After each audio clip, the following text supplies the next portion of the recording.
नमस्कार विद्यार्थ्यांना, आज आपण इयत्ता 6वी सराव संच 30 त्यामधील प्रश्न क्रमांक 1.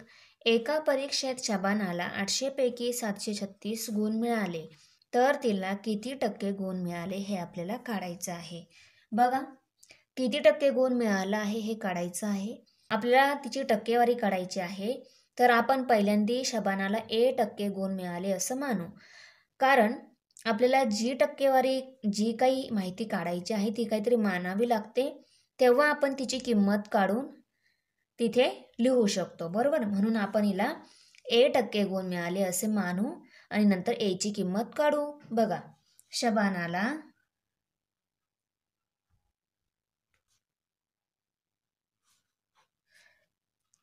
टक्के गुण मिळाले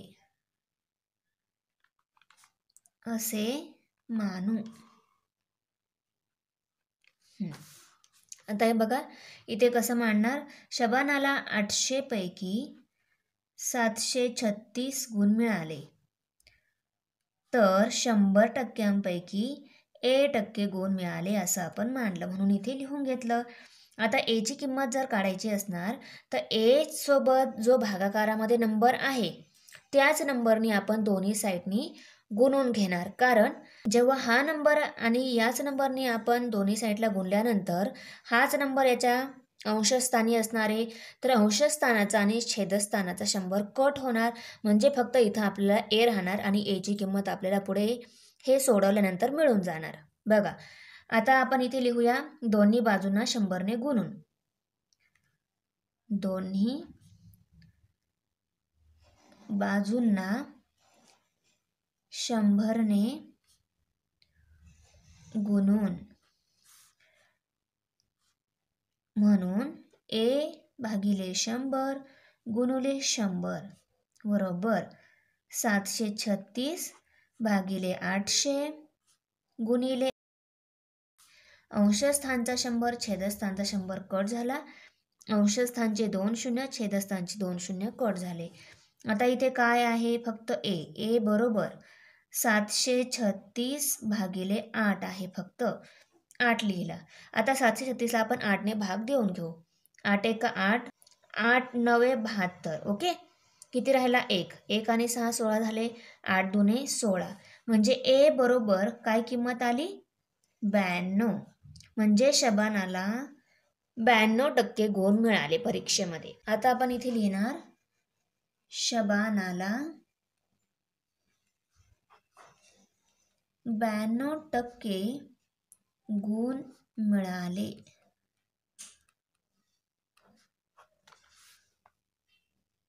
उदाहरण नंबर 2.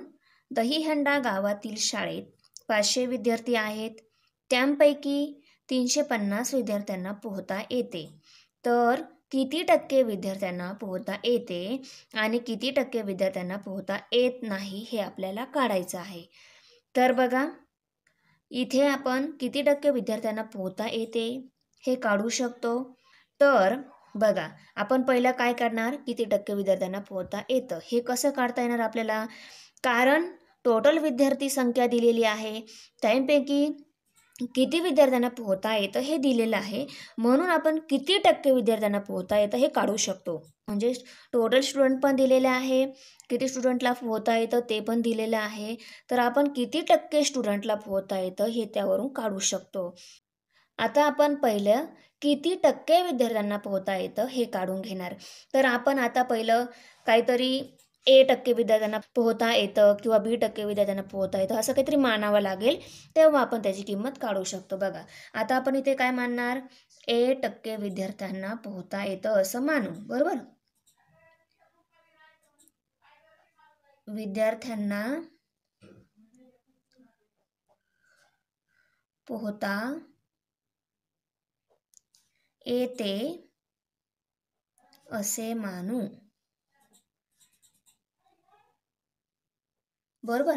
आता बघा, टोटल विद्यार्थी संख्या किती दिली आहे, 500 पैकी 350 विद्यार्थ्यांना पोहता येते, तर 100% किती टक्के विद्यार्थ्यांना पोहता येतं ते आपण मानलेलं आहे, म्हणून आपण इथे लिहिलं, बरोबर. म्हणून आता बघा, आता एच्या भागिले काय आहे 100. हा 100 कट व्हायला पाहिजे, तेव्हा आपण एची किंमत काढू शकतो. तर आपण वरच्या उदाहरणामध्ये याला कसं कट केलं, 100ने गुणून, ह्याच नंबरने दोन्ही साईडने गुणायचं. म्हणजे आता ते 100 आहे म्हणून 100नेच आपण दोन्ही साईडला गुणणार, उजव्या साईडला पण आणि डाव्या साईडला पण 100ने गुणणार. इथे काय लिहिणार आपण, दोन्ही बाजूंना 100ने गुणून, दोन्ही बाजूंना 100ने गुणून. बघा, दोन्ही बाजून आपल्या 100ने गुणायचं, तर कसं येणार, ए भागिले 100 गुणुले 100 बरोबर 350 भागिले 500 गुणुले 100. अंशाचे आणि छेदाचे 100 कट झाले, त्यानंतर अंशाच्या 2 शून्य आणि छेदाचे 2 शून्य सेम होते म्हणून ते कट होतात. बघा, आपण करून घेतले कट. त्यानंतर इथे काय राहिलं, आता फक्त ए राहिलं. ए बरोबर 350 भागिले 5. आता 350ला आपण 5ने भागू शकतो, कारण यांचा एकक स्थानी काय 0 आहे, म्हणून आपण या संख्येला 5ने भाग देऊ शकतो. बघा, 5 एक 5. आता याला 5 7 35 आणि हा 0 आहे तसंच. एची किंमत किती आली, 70%. म्हणजे किती टक्के विद्यार्थ्यांना पोहता येतं, 70% विद्यार्थ्यांना पोहता येतं. आता बघा, 100%पैकी 70% विद्यार्थ्यांना पोहता येतं, तर आपण 100मधून हे 70% मायनस केल्यानंतर 30% येतात. म्हणजे काय, 30% विद्यार्थ्यांना पोहता येत नाही, बरोबर ना. आता आपण इथे लिहिणार 70% विद्यार्थ्यांना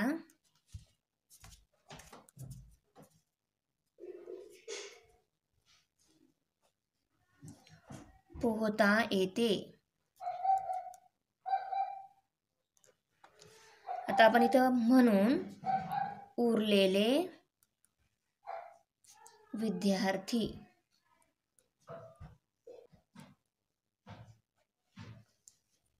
उरलेले विद्यार्थी कसे काढणार, 100% मधून आपण 70% वजा केले तर बरोबर 30% राहणार. उरलेले विद्यार्थी बरोबर 30%.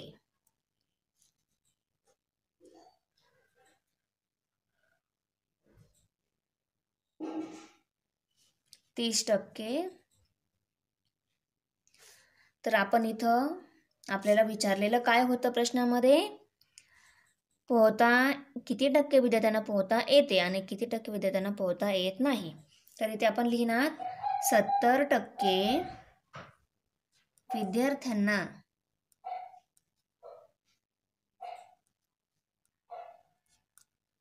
पोहता येते, 30% विद्यार्थ्यांना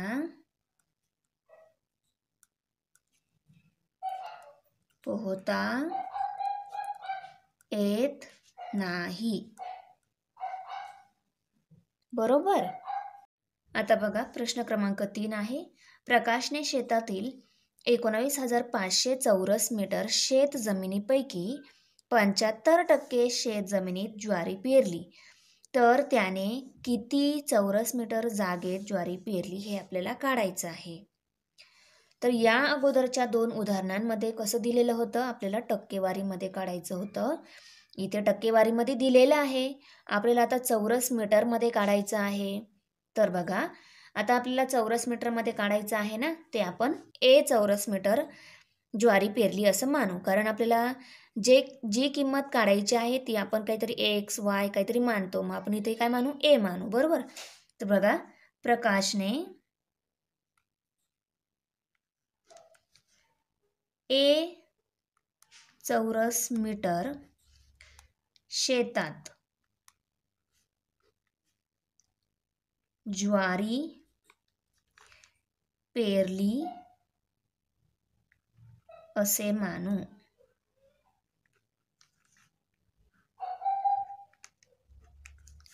बरोबर.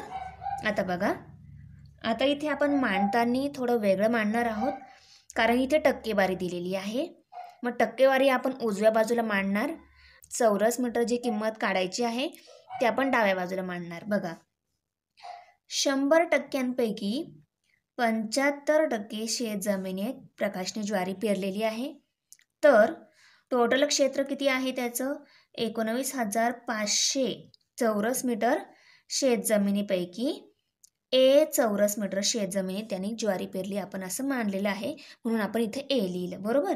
आता बघा, आपल्याला एची किंमत काढायची असल्यावर एला जो भागिले नंबर आहे त्याच नंबरने आपण दोन्ही साईडला गुणणार आहोत. बरोबर. आता इथे कोणता नंबर दिलेला आहे? 19,500, म्हणून आपण 19,500नीच काय करणार? दोन्ही बाजूंना गुणून घेणार आहोत. म्हणून इथे लिहिणार आपण, म्हणून दोन्ही बाजूंना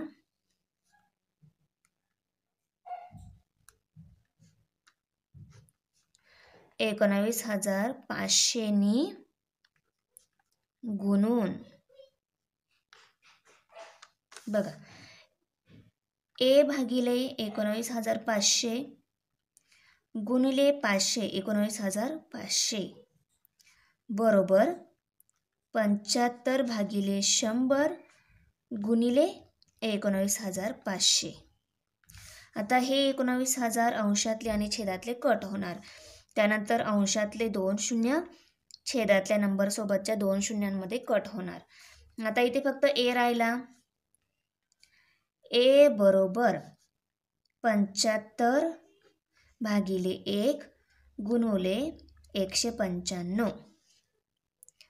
आता बघा, पहिले आता हा भागिलेमध्ये 1 जो आहे या नंबरचा गुणाकार केल्यानंतर त्याला आपण 1ने भागलं तर काही फरक पडणार आहे का? नाही. जसं आपण कोणत्याही संख्येला 1ने गुणलं तर काहीच फरक पडत नाही, तसं ह्या संख्यांचा गुणाकारानंतर आपण त्याला 1ने भागलं तर काहीच फरक पडणार नाही आहे. म्हणजे ह्या संख्यांचा गुणाकारच हे एचं उत्तर असणार आहे. तर बघा, आता याचा गुणाकार करायचा आहे 195 गुणुले 75. 5 5 25, 25चा 5 इथे हातच्याला गेले 2, 5 9 45, 46 47, 47चे 7 इथे हातच्याला गेले 4, 5 1 5, 5 आणि 4 9 होतात, इथे 9 लिहिले.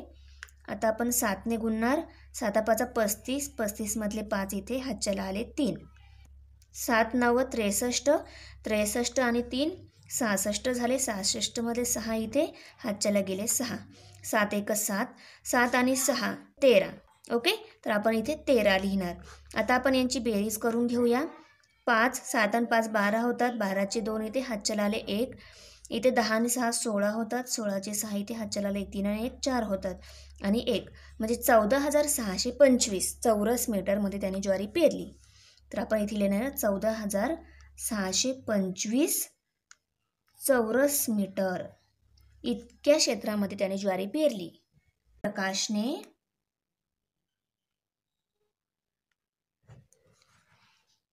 14,625 चौरस मीटर जागेत ज्वारी पेरली. ओके. उदाहरण क्रमांक 4 आहे. सोहमला त्याच्या वाढदिवसाच्या दिवशी 40 मेसेजेस आले, त्यापैकी 90% मेसेजेस वाढदिवसाच्या शुभेच्छा देणारे होते. तर त्याला वाढदिवसाच्या शुभेच्छांव्यतिरिक्त किती मेसेजेस आले हे आपल्याला काढायचं आहे. एकूण मेसेजेस किती आहे? 40 मेसेजेस आहे. त्यापैकी 90% मेसेजेस वाढदिवसाच्या शुभेच्छांचे आहे आणि इतर किती ते आपल्याला काढायचं आहे. आपण पहिले वाढदिवसाचे मेसेजेस किती आहे त्याचा नंबर काढून घेणार. एकूण किती मेसेजेस आहे ते तर दिलेले आहे, तर आपण पहिले काय काढणार? किती मेसेजेस त्याचे वाढदिवसाचे आहे ते काढून घेऊ. ओके, तर आता आपल्याला पहिलं काय काढायचं आहे? ए इतके मेसेज त्याचे वाढदिवसाचे आहे असं मानू आणि नंतर त्याची किंमत काढू. बरोबर. तर बघा, सोहमला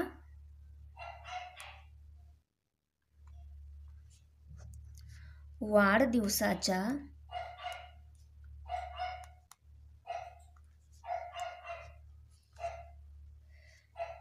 शुभेच्छा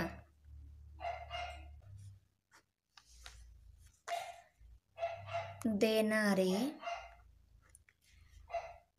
एक्स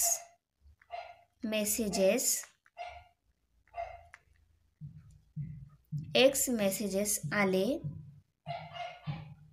असे मानू. बरोबर. आता बघा, 100% त्याचे 90% मेसेज हे वाढदिवसांचे आहे, तर वाढदिवसाची शुभेच्छा देणारे आहेत. तर 40 मेसेजेसपैकी त्याला वाढदिवस शुभेच्छा देणारे मेसेज आहे एक्स, हे आपण मानलेलं आहे, म्हणून आपण हे समीकरण मांडून घेतलं. आता एक्सची किंमत काढायची म्हटल्यावर एक्सला बघू भागिले नंबर आहे, त्याच नंबरने आपण दोन्ही साईडला गुणून घेणार. म्हणून म्हणजे आपल्याला इथे कशाने गुणावं लागणार आहे? 40ने. म्हणून आपण इथे लिहिणार दोन्ही बाजूंना 40ने गुणून. दोन्ही बाजूंना 40ने गुणून काय येणार? एक्स भागिले 40 गुणिले 40 बरोबर 90 भागिले 100 गुणिले 40. आता अंशातले आणि छेदातले 40 कट झाले. आता इथे बघा, अंशामध्ये हे दोन्ही अंशाचे नंबर आहे, हा छेदाचा नंबर आहे. अंशाच्या नंबरमध्ये पण 2 शून्य, छेदाच्या नंबरमध्ये पण ते 2 शून्य. हे आपण सेम शून्य अंशातले आणि छेदातले कट केले. आता इथे काय राहिलं? फक्त एक्स राहिलं. म्हणून एक्स इज इक्वल टू 9 गुणिले 4 हे असणार आहे एक्सचं उत्तर. म्हणजेच सोहमला इतके मेसेज मिळाले वाढदिवसाच्या शुभेच्छांचे. 9 चोक 36 म्हणजे किती मेसेज मिळाले सोहमला वाढदिवसाच्या शुभेच्छांचे? 36 मेसेजेस सोहमला वाढदिवसाच्या शुभेच्छांचे मिळाले.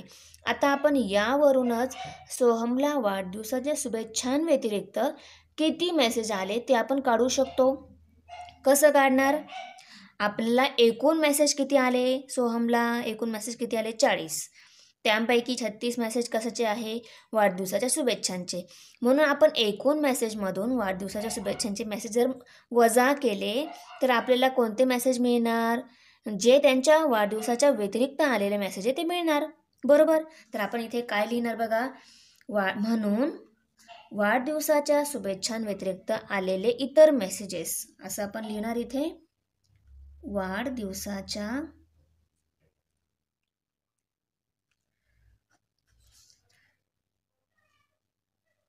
शुभेच्छांव्यतिरिक्त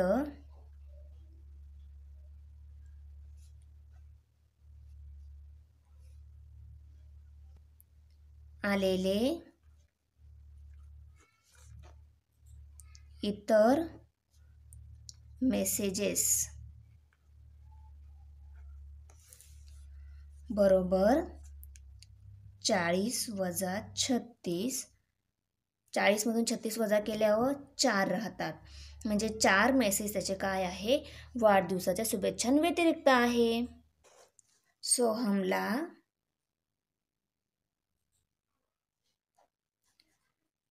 वाढदिवसाच्या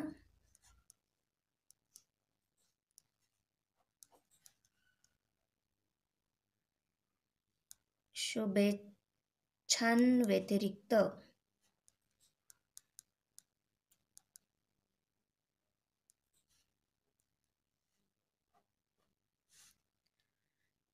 4 मेसेजेस आले.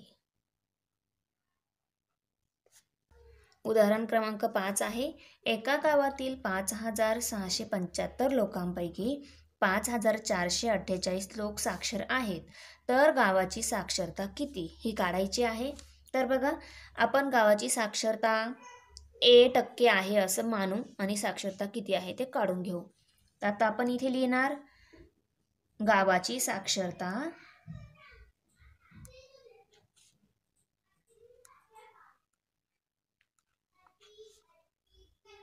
A% आहे असं मानू.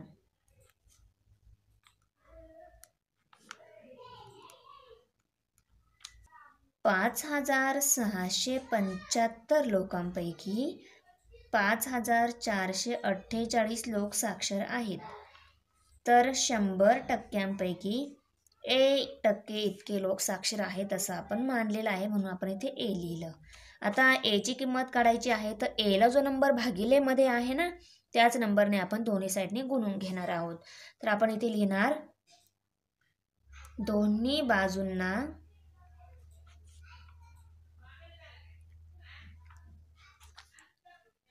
100ने गुणून ए भागिले 100 गुणिले 100 बरोबर 5448 भागिले 5675 गुणिले 100. दोन्ही बाजूंना आपण 100ने गुणून घेतला आहे. आता अंशातला आणि छेदातला 100 कट झाला. आता इथे काय नंबर आहे? अंशामध्ये हा नंबर आहे, छेदामध्ये हा आहे. तर आपण ए बरोबर अंशातल्या नंबरचा गुणाकार करून घेऊ. काय येत आहे बघा, 5448ने आपण 1ला गुणलं तर 5448च येणार. तर 5448 आणि त्याच्यावर 2 शून्य द्यायचे. हा झाला यांचा गुणाकार. आता राहिले किती? 5675 यांच्या भागाकारामध्ये आहे. आता आपल्याला यांचा भागाकार करायचा आहे. 5,44,800 या नंबरला 5675ने कसं भागणार? मग दिलेला हा अपूर्णांक आहे त्याला आपण छोट्या अपूर्णांकामध्ये रूपांतर करून घेऊया, त्यानंतर आपण भाग देऊ शकतो. आता याला छोट्या अपूर्णांकामध्ये कसं रूपांतरित करणार बघा, अंशामध्ये जो नंबर दिलेला आहे, छेदामध्ये जो नंबर दिलेला आहे, त्या दोन्ही नंबरला कोणत्या एकाच नंबरने भाग जाईल तर आपण त्याला छोट्या अपूर्णांकामध्ये रूपांतर करू शकतो.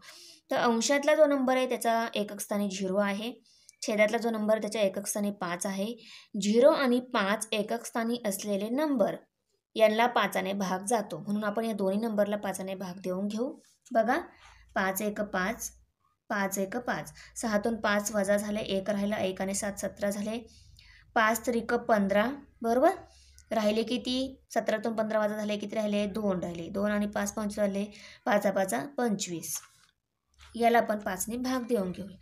5 1 5. आता 5च्या पाड्यात तर 4 नाही आहे, आपण ह्या दोन्ही नंबरला एकदाच भाग देऊ, म्हणून आपल्याला इथे 0 घ्यावं लागणार आहे बरोबर.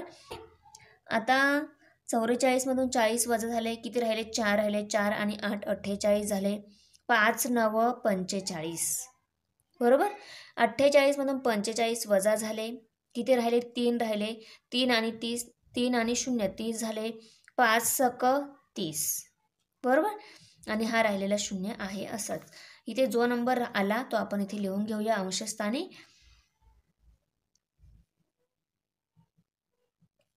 इथे छेदस्थानी आहे हा नंबर बघा.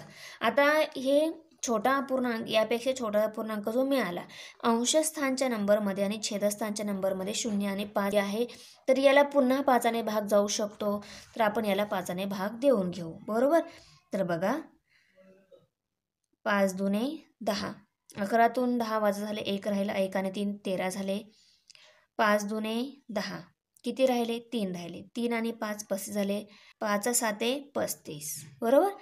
आता याला 5ने भाग द्यायचा आहे. 5 दुने 10, ओके. इथे राहिले 8. आता इथे 8 आहे, 5 1 5 घ्यावं लागणार आहे, उरले 3, 3 आणि 9 39 झाले, 5 7 35 बरोबर. तर 39 मधून 35 वजा झाले, 4 राहिले, 4 आणि 6 46 झाले, 5 9 45 बरोबर. तर राहिला किती? 1 झाले 10, 5 दुने 10. तर इथे काय नंबर मिळाला आहे? 21,792 हा नंबर आहे, त्याला 227ने भागायचं आहे. तर बघा 227 हा असा नंबर आहे, याला कोणत्याच नंबरने भाग जाऊ शकत नाही, म्हणजे हा मिळालेला अपूर्णांक आहे, याला आपल्याला 227नेच भागावं लागणार आहे बरोबर. म्हणजे आपल्याला 227चा पाडा तयार करून आपण हा 21,792 जो नंबर आहे त्याला 21ने भाग देऊन घेऊ. आता बघा 227 1 227.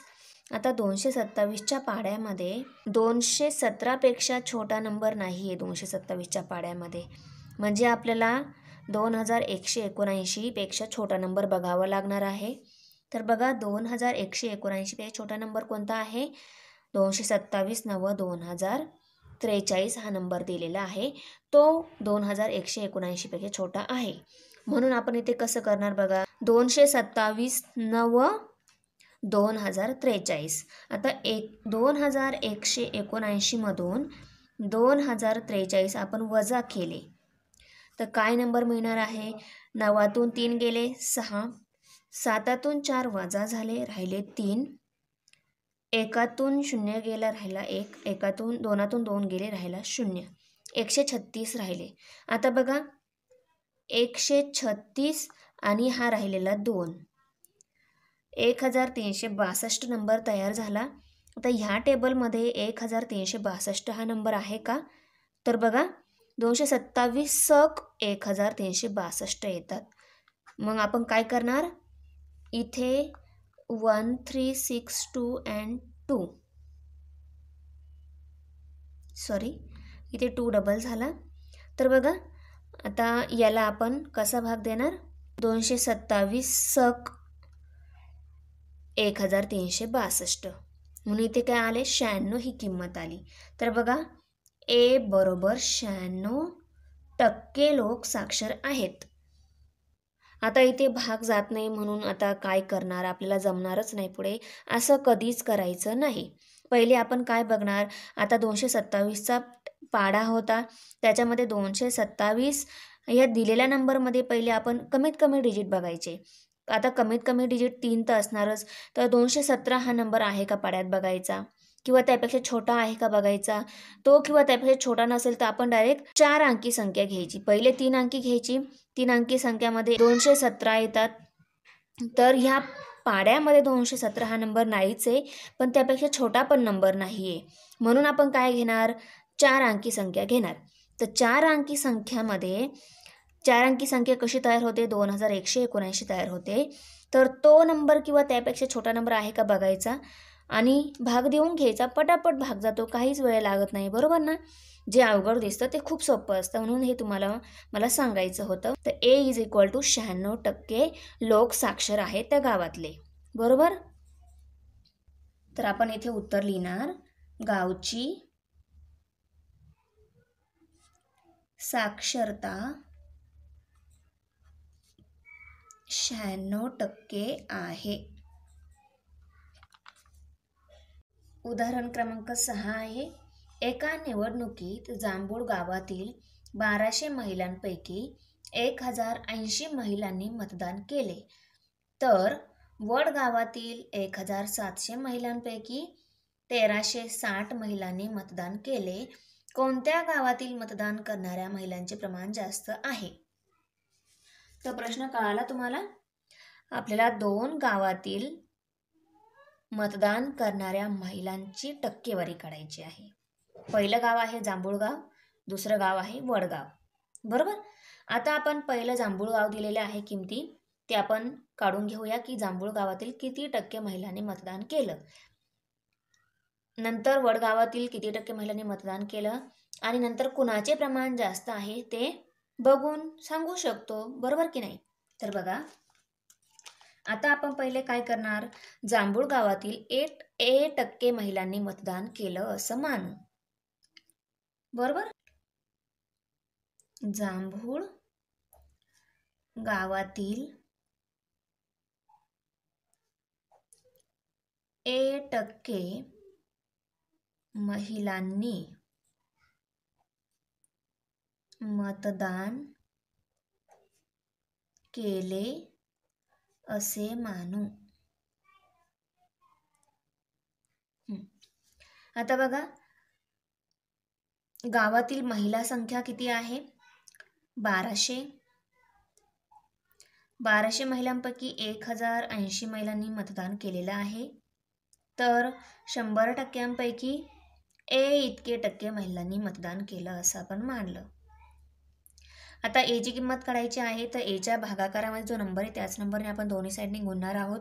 म्हणून आपण इथे लिहिणार दोन्ही बाजूंनी 100 ने गुणून ए गुणुले ए भागिले 100 गुणुले 100 बरोबर 1080 भागिले 1200 गुणुले 100. तर बघा अंशातला 100 छेदातला 100 कट झाला. इथे फक्त ए राहिला. ए बरोबर आता अंशातले आणि छेदातले सेम शून्य कट होणार. 2 शून्य अंशातले आणि 2 शून्य छेदातले कट झाले बरोबर. किंवा हे दोन्ही शून्य कट केले असते, हा राहू दिला असता तरी काही प्रॉब्लेम नव्हता. आता इथे काय राहिलं 1080 भागिले 12 हा नंबर आहे. बघा आता ह्या दोन्ही नंबरला आपण 2 भागून ह्या अपूर्णांकाला छोट्या अपूर्णांकामध्ये रूपांतरित करू शकतो.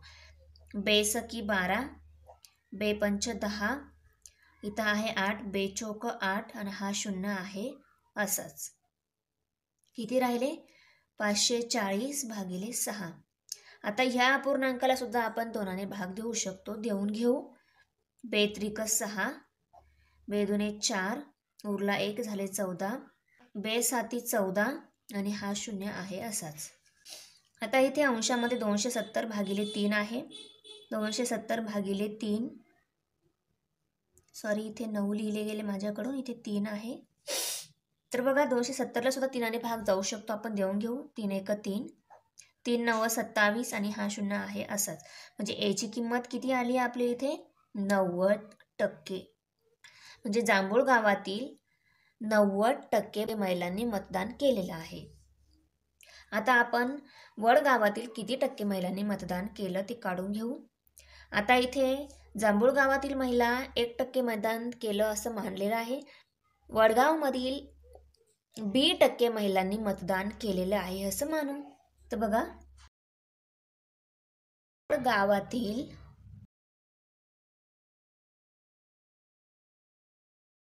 20% महिलांनी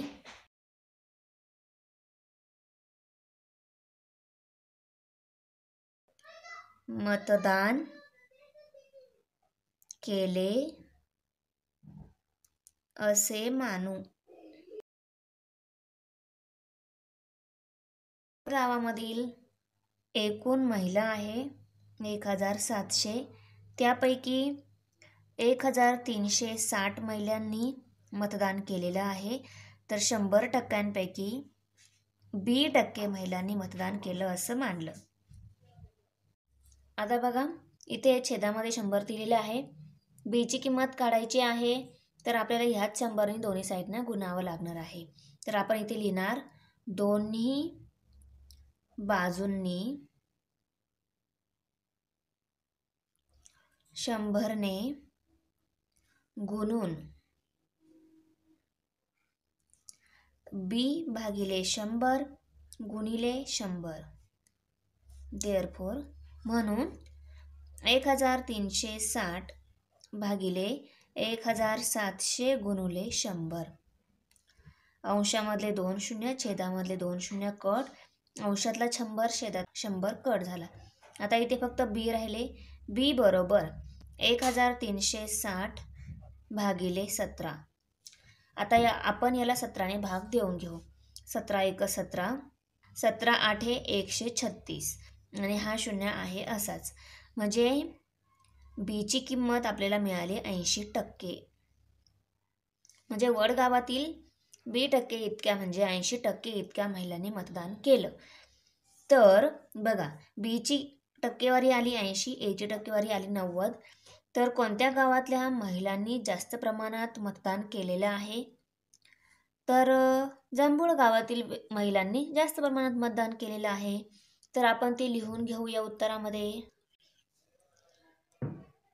जांभूळ गावातील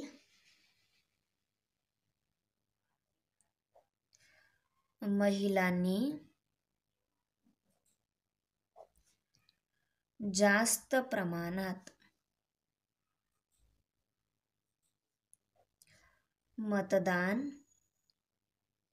केलेले आहे.